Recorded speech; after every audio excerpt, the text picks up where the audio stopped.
안녕하세요, 오토헤럴드 김욱입니다. 오늘은 현대차 아이오닉 브랜드의 첫 모델 아이오닉 5를 만나보겠습니다. 먼저 오늘 시승하는 모델은 아이오닉 5 트림 중에서 롱레인지 2WD 20인치 모델이고요. 72.6kWh 배터리를 탑재해 완전 충전 시 400에서 최대 429km까지 주행이 가능합니다. 아이오닉의 차체 크기는 이제 전장이 4635mm, 전폭이 1890mm, 전고가 1605mm의 휠베이스가 이제 3000mm로 전기차 전용 플랫폼을 사용한 덕에 차체 크기 대비 넉넉한 실내 공간이 장점이라고 할 수 있겠습니다. 아이오닉 차체를 이제 신육 투싼과 비교해도 전장과 전폭에서 각각 6mm, 25mm가 더 크고요. 휠베이스에서 무려 245mm가 더 여유로운 부분을 감안하면 이 전기차의 전용 플랫폼을 사용하면 어느 정도의 효과가 나타나는지를 극단적으로 보여주는 것 같습니다.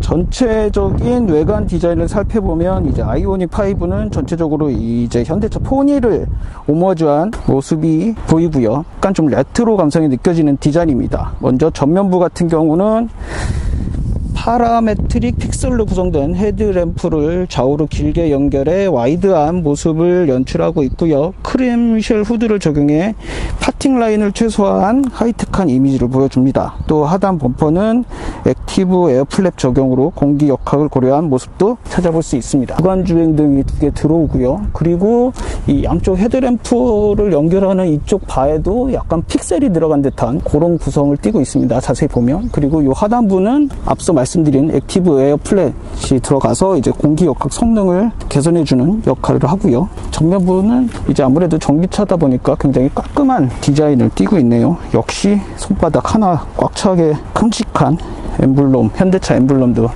눈에 띄고요. 측면부를 살펴보시면 이제 측면은 곱게 뻗은 캐릭터 라인이 차량을 더욱 길게 보이게 하고 20인치 휠이 적용돼서 지금 역동적인 모습을 연출하고 있습니다. 지금 해당 모델 같은 경우는 255 45R 20인치 타이어가 적용되어 있고요. 휠 디자인도 투톤으로 마감을 하고 약간 요런 디자인이 기존 양산차에서 못 봤던 휠 디자인이에요. 이거 약간 좀 플라스틱처럼 느껴지긴 하는데 보일 때는 플라스틱인데 실제로 만져보면 굉장히 딱딱한 구성을 갖추고 있네요. 하단부 쪽에는 이제 배터리가 쭉 길게 들어가는 모습이고요. 밖에서 보는 것보다 실내 공간이 굉장히 큰 부분이 이 모델의 특징이라면 특징이라고 할 수 있겠네요. 앞쪽, 뒤쪽, 휀더 위쪽으로 이렇게 플라스틱을 덧대고 약간 볼륨감을 줘서 약간 크로스오버적인 요소를 띠고 있고요. 후면부 같은 경우는 이제 좌우로 길게 이어진 얇은 테일램프로 전면과 디자인 통일성을 유지한 모습이고요. 굉장히 깔끔한 디자인을 띠고 있죠. 뒤쪽엔 이렇게 픽셀 모양으로 이렇게 들어옵니다. 아이오닉 차명이 이렇게 쭉 들어가고 전체적으로 좌우를 좀 길게 연결하는 듯한 디자인을 띠고 있네요. 범퍼, 하단부 범퍼 디자인도 굉장히 좀 깔끔한 요소죠. 그리고 위에가 이제 픽셀 느낌이 드니까 이 하단부 범퍼 쪽에도 이런 픽셀 느낌으로 디자인한 부분도 눈에 띄고요. 트렁크 공간은 이렇게 열면 아무래도 좀 트렁크 공간이 일반 양산차에 비해서는 이 안쪽으로는 못 들어가고 그냥 이렇게 좀 플랫한 구성을 띠고 있고, 그렇게 이쪽이 이제 뒷바퀴가 이쪽까지 올라오니까 트렁크 공간이 그렇게 넓게 끼워지지는 않는 구성인 것 같습니다. 실내를 한번 이 뒤쪽에서 이렇게 보면 굉장히 넓죠. 한눈에도 이게 기존 양산차에서 이 정도 외관 사이즈의 차가 이렇게 넓은 실내를 갖출 수 있을까 싶을 정도의 공간 구성을 갖추고 있는데요. 실내를 좀 살펴볼까요? 일단 뒷좌석은 지금 등받이가 굉장히 많이 기울어집니다. 거의 고속버스, 프리미엄 고속버스 수준으로 지금 등받이가 굉장히 많이 뒤로 기울어지는 모습을 확인할 수 있고요. 접을 수도 있습니다. 일반적으로 뒤로 눕히지 않으면 이렇게 벤치 스타일로 직각으로 쓰는 스타일을 띄고 있고요. 그리고 뒷좌석도 이렇게 전동으로 앞뒤로 조절이 가능합니다. 뒷좌석 같은 경우는 센터 콘솔까지 거의 닿는 수준의 모습을 띄고 있네요. 열선 기능을 제공하고 있고요. 앞좌석에서 어느 정도 운전할 수 있는 여유 공간을 두고 뒷좌석 같은 경우는 시트를 제일 뒤로 밀면 무릎 공간은 지금 주먹 한 2개 반, 3개 정도 들어갈 수 있는 공간을 나타내고 있고요. 머리 윗 공간은 주먹 하나가 살짝 넘게 들어갈 수 있을 정도의 공간을 차지하고 있습니다. 해당 모델 같은 경우는 파노라마 썬루프가 탑재되어서 굉장히 큰 개방감을 주고 있고요. 파노라마 썬루프도 그렇고 좌우측 창문도 그렇고 굉장히 좀 일반 내연기관차에서는 볼 수 없던 개방감을 전달한다는 부분이 실내에서의 눈여겨볼 특징이라고 할 수 있겠습니다. 1열 전체를 살펴보면 이제 eGMP, 현대차의 전기차 전용 플랫폼이죠. 이 eGMP를 활용해서 이제 전체 실내 공간이 일반 내연기관차에서 절대 볼 수 없었던 거대한 굉장히 여유로운 실내 공간을 갖추고 있을 뿐만 아니라 배터리를 이제 차체 바닥에 장착하면서 실내 공간의 여유뿐 아니라 이제 주행 성능에서도 좀 더 안정성을 갖추고 있는 부분이 특징이라고 할 수 있겠고요. C디스플레이 두 개를 하나로 이렇게 완전 있지는 못했지만 하나의 프레임 안에 집어넣었습니다. 액자 구성으로. 그래서 조금 더 이 시인성이 우수하고요. 그리고 지금 해당 모델은 사이드미러가 현대차 최초로 이제 카메라 방식을 취하고 있습니다. 그래서 좌우측 사이드미러, 바깥쪽은 카메라고 안쪽에서 이제 사각지대, 좌우측을 저 모니터, 조그만 모니터를 통해서 살펴볼 수 있고요. 이런 때는 투 스포크 방식인데 약간 좀 미래지향적인 모습을 나타내고 있는 것 같아요.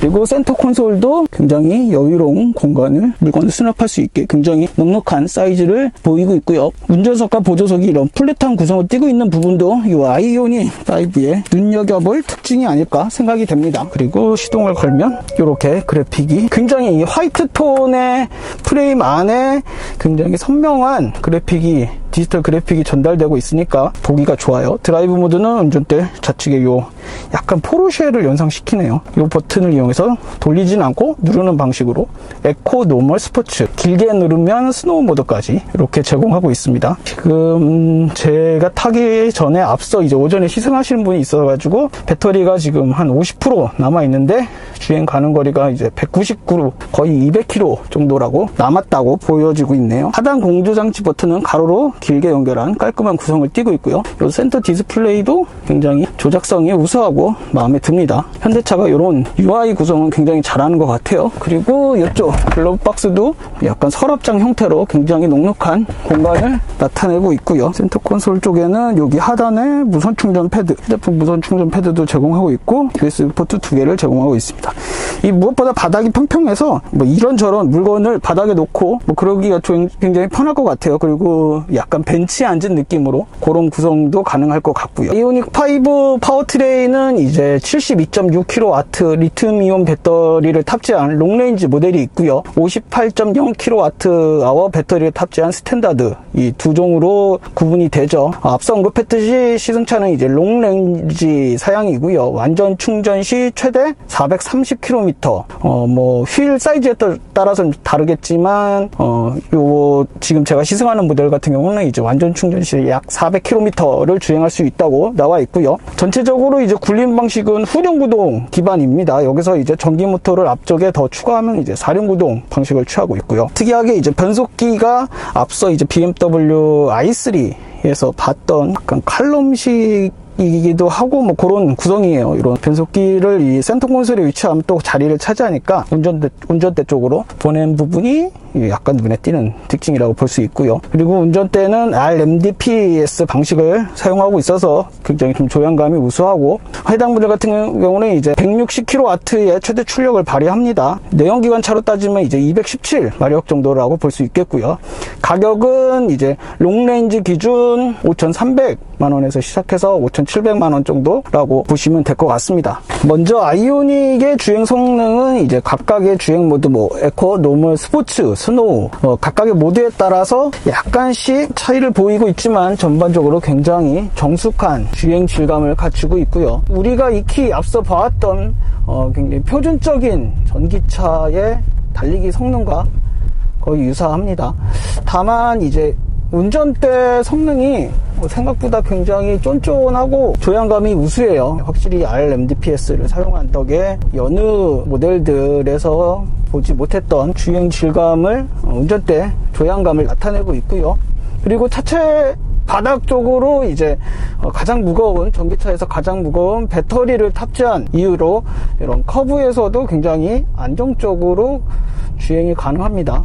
그립감이 좀 우수한 것 같아요. 해당 모델 같은 경우는 타이어 같은 것들이 이제 영향을 미쳤다고 볼 수도 있겠고요. 앞서 이제 이트론, 아우디 이트론에도 이런 카메라 방식의 사이드미러가 적용이 되었는데요. 이 트론보다는 지금 실내에서 볼 수 있는 그 디스플레이 크기가 굉장히 큽니다. 좌우측 사각지대를 거의 완벽하게 커버를 하고 있죠. 근데 이제 아무래도 이게 좀 적응이 필요할 것 같아요. 각 주행 모드에 따라서 가속 페달량을 똑같이 하더라도 살짝 이 달리는 느낌이, 토크감이라고 해야 될까요? 뭐 그런 느낌이 살짝씩 차이를 보이고요. 그리고 전반적으로 지금 실내 정숙성이 굉장히 우수한 부분을 알 수 있고, 이런 과속 방지턱을 넘을 때의 반응도 스포티하다고 할까요? 그런 느낌이 듭니다. 운전대 뒤편으로는 패들 시프트가 마련이 되어서 회생 제동 에너지를 충전할 수도 있고요. 단계가 레벨 0부터